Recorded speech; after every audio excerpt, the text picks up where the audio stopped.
బలిస్తానయ్యా నీకు అని చెప్పి వెళ్ళిపోయాడు. యుద్ధం చేశాడు, హ్యాపీగా జయించేశారు. ఇప్పుడు ఇంటికి తిరిగి వస్తున్నాడు. మనసులో అనుకుంటున్నాడు, ఎవరు వస్తారో ఏంటో, అయ్యో నేను పెంచుకున్న దూడో మేక వస్తే బాగుండు, అవును కదా, వాటితో పోయిద్ది. అదే మనిషి వస్తే ఏమన్నా ఉందా ఇంకా?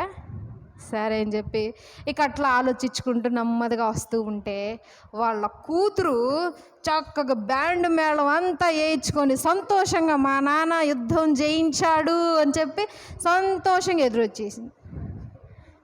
ఏం చేయాలి ఆయన?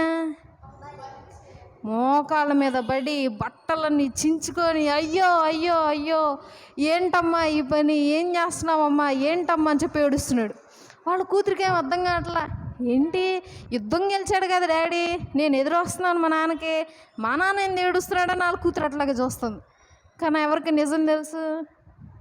ఆయన ఒక్కడికే తెలుసు. అమ్మా